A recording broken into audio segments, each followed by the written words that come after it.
I don't think this is going to come as a surprise to you guys or to our listeners, but for me, at least, I've got the defending Stanley Cup champions, the Colorado Avalanche, at the top of this division. Obviously, there were some changes to the roster this offseason. Darcy Kemper gone. He's now in Washington. Nazem Kadri is now with the Calgary Flames. Those are the two probably biggest changes that happened to this roster. But, they brought in Evan Rodriguez. They brought in Anton Bleed, I think, as another depth forward, and Alexander Gorgiev to be the other goaltender with Pavel Francouz. So I don't really see this team taking a step back. I think they're going to be in it again to try and go for back-to-back Stanley Cups. They just locked up Nathan MacKinnon, highest paid player in the NHL now by just a bit, just over Connor McDavid now at 12.6. So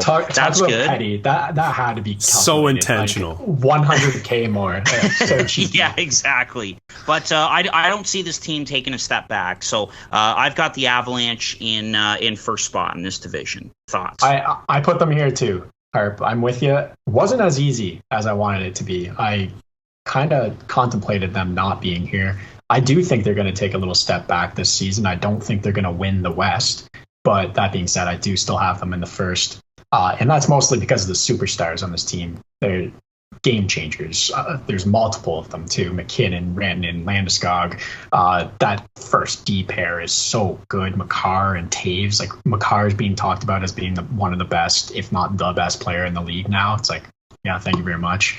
But, Chad, if you came in here with just a ripping argument to put these guys second, I wouldn't even blink. I'd be like, yeah, sure. Yeah, well, I mean, to be honest, Case, you're not going to hear that from me because, I still think this team is so good. I think they got a little bit worse, on account of some of the subtractions they've had to their lineup.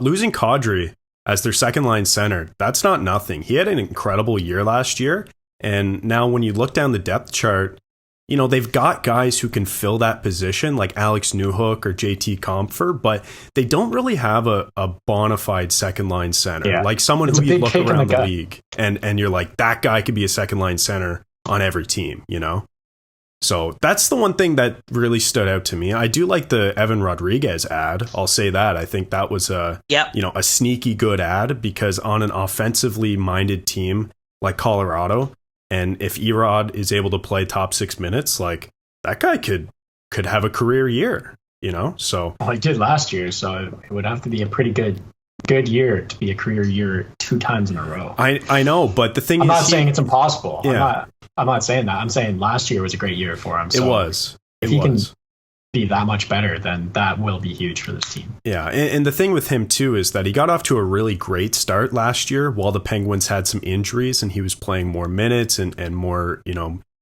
more meaningful minutes with better players. And then as the Penguins kind of got healthy, he was pushed down the depth chart. So now if you look at Evan Rodriguez on this team and you kind of slot him into top 6 minutes playing with, some of the best players in the NHL, arguably, you could do some damage. And if you get some power play time too, I could see another career year coming for him this season. On D as well, first of all, I didn't preface this, but this is kind of how I like to do it if this is your first time listening to one of these standings predictions, whatever you want to call it. I like to go through forwards, defense, goalie, and say if they got better or worse. So we've established for Colorado losing those key guys up front, including Burakovsky. I don't know if we mentioned Burakovsky, but no, we didn't. Yes, yeah. Thank you. So losing him as well, I think it's clear that their forwards got a bit worse. They're going to need guys to kind of take that next step and improve. Guys who they acquired at the deadline, like Lehkonen, is going to have to play a more prominent role now on this team. So their forward group, I think, got a bit worse. Not really overly concerned, though. I think they'll score by committee still, and they still have game breakers. Their D, pretty much the exact same, although I think they're even better now that Bowen Byram is a year older, and, Cale Makar, I don't know if you can say he can get better because he's already the best defenseman in the league, but yeah, their D, no concerns there. And then in net, I think they're the exact same position as they were last season. Kemper, you might look at him and think, okay, maybe he's more of a bona fide starter than either Francouz or Georgiev. because Georgiev struggled last year. But like Kemper was not great in the playoffs, and they still won the cup. They were still the second best team in the regular season too. So I don't think goaltending is going to make or break this team, and I think their tandem is just fine, especially because I really liked Francouz last season. So overall, I don't see them taking much of a step back, but 119 points again, that's a bit tough to replicate for any team at any time, you know?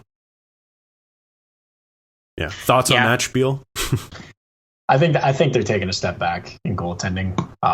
In my opinion, I think Kemper doesn't get enough credit. He was good in this regular season. He wasn't great in the playoffs. That's fair. We're not talking about the playoffs right now. We're talking about the regular season where they're going to rank. And I don't know if a 1B, 1C, I'm going to call this.